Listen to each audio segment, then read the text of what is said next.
afternoon, folks. Russ Lambert again with another video that I hope is of interest to some. Truth is, I've been looking at this topic and thinking on it. I don't even know which playlist to add it to. I'm probably going to end up adding it to both the Christian Topics playlist and to the Opinions list. But I'll deal with that when I come to it. Next thing, I don't understand how all these things work together on YouTube. I'm still new to this stuff, kind of feeling my way along. And I'm not sure how important it is or anything else, but I understand that subscribers are important. So if you think you may be interested, I'd appreciate if you'd click that button, and apparently that little button icon right next to it, that's for notifications. So if you like stuff I'm putting out and you think you might want to keep up a little while, go ahead and click it if you would. You can always unclick it later. Also, the thumbs up button, and I understand that's pretty good too, and the share button's even better if you'll share it with your friends. If you would, I'll thank you for it. Now then, there are no absolutes. You ever heard anybody say that before? Of course, we all have. And what we've heard in the process, and I'm going to keep this G-rated, what we've heard in the process is a great big pile of poo-poo. Absolutes are often the only thing that stands between an anything-goes society and a world that offers even a modicum of stability and decency. To say a thing is absolute is to say there's no room for any imperfection. There's no room for anything, any impurity whatsoever. And there's no room for anything to not be complete. For example, something that's declared to be absolute truth means that whatever that something is, it is true every time. Not now and again, is something true every time, over and over and over again. It's also true here, there, and everywhere. If it's true in Nashville, Tennessee, it's true in Oakland, California, and in Tokyo, Japan. Absolute truth is also consistent, regardless of any existing circumstances, and absolute truth is incapable of change. It can't be changed by man. It can't change of its own accord. It's set. For example, the angles of any rectangle, regardless of the length of the sides, the four angles will add up in total 360 degrees. Not 1 degree more, not 1 degree less. It cannot, because that is an absolute. It's unchangeable, it's indisputable.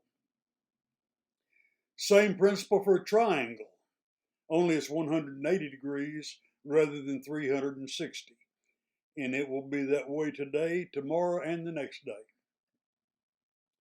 So now that we've established that some absolutes do exist, I'm going to kind of venture into an area where absolutes are often challenged as to their validity. Now, nobody's going to question the 180 degrees of the triangle. But when it comes to absolutes that can have a significant impact on our eternity, you're going to find rebellion every time you turn around. God has declared, I am the Lord, I do not change. That's Malachi chapter 3, verse 6. Now that sounds pretty absolute to me. It's not ambiguous at all. But there's many who claim that God is dead, or that he's just lost interest in us. But God does not change. His love and his concern for us is just as intense as it was on the day Christ was crucified. Next reference. All his precepts are sure. They stand fast forever and ever. That's Psalms 111, verses 7 and 8. None of us will argue that social mores will change over time. Depending on your personal beliefs and attitudes, that could be a good thing or not. I won't be critical of any such change so long as it does not bring itself into contradiction with the absolutes God has declared. I'm going to look at one absolute right now. We'll look at more later in the future probably. But for today, I want to touch on one. Absolute number one. There is only one sexual orientation. One. At the very beginning, on the sixth day of creation, the Bible tells us that God said, "Let us make man in our image, according to our likeness. Let them have dominion over the fish of the sea, over the birds of the air, over the cattle, over all the earth, over every creeping thing that creeps on the earth." So God created man in his own image. Male and female, he created them. God blessed them. God said to them, "Be fruitful and multiply, fill the earth and subdue it." And more instructions followed that. Excuse me. The entire first chapter of Genesis deals with the creation of the heavens and the earth, creation of the land and the sea, the sun and the moon, all the stars of the heavens. It deals with the creation of every living thing on earth, plant, animal, or mankind.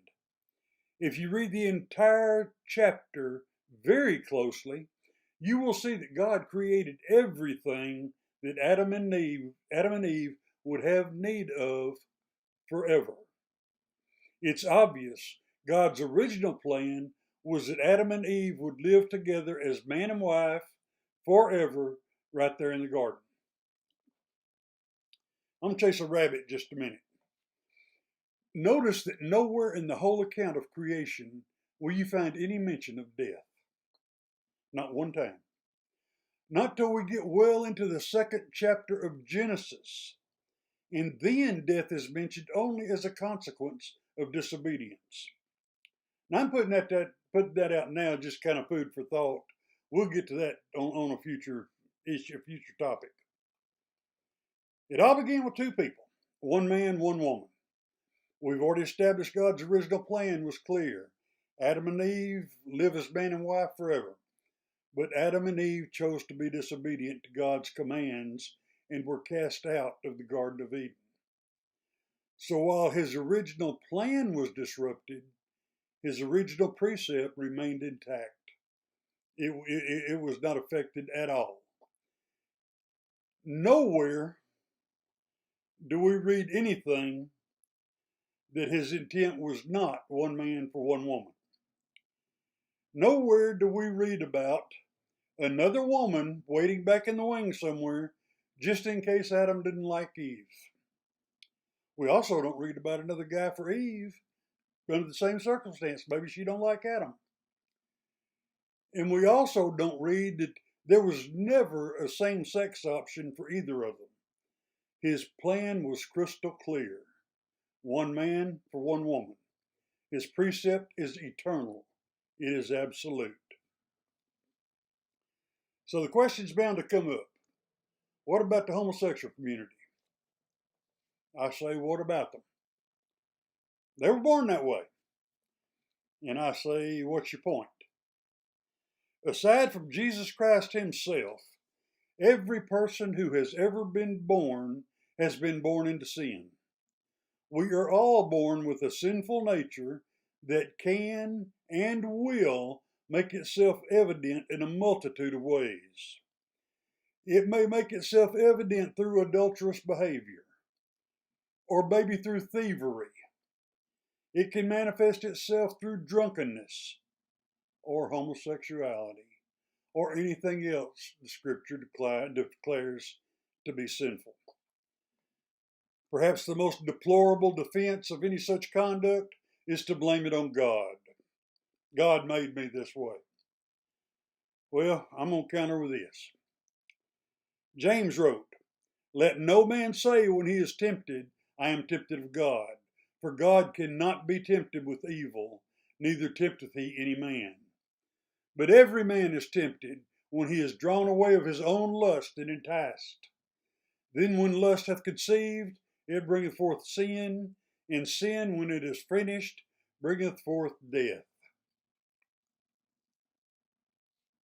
Every man faces temptation. And the nature of that temptation is totally dependent on the individual's own lust. What appeals to you? If that lust is allowed to result, whatever kind of lust it is, if it's allowed to result in sinful activity, then the rest, well, it's simple enough to understand. Am I going to argue that there are some who may feel attractions to other members of the same gender? No, not for a minute.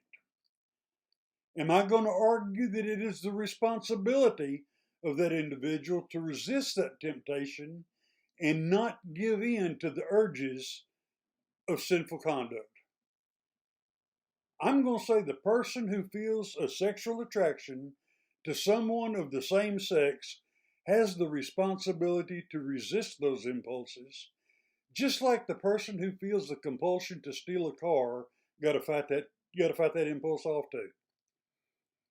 But I understand this. Sexual orientation is a powerful weapon for the enemies of God. Already, society has come to accept homosexuality as an acceptable lifestyle, with legal marriages, child adoption, the whole 9 yards. Folks, that's not the end, not by a long shot. I'm sure we've all seen it in the news. There's a movement going on to have pedophilia accepted as just another sexual orientation. I believe that'll be a steeper hill to climb, but who knows what may come of it. What follows after that? Maybe necrophilia? Or I don't know the word. What do you call it when somebody has an attraction to farm animals or to goldfish? I'm going to tell you, folks, it's a powerful, powerful truth. And if I can remember who I heard say it, I'd give them credit. But I have heard it said, if man can imagine it, the devil can exploit it. And as Christians, we're the only ones that can stop it. Till next time, be good to one another. God bless you.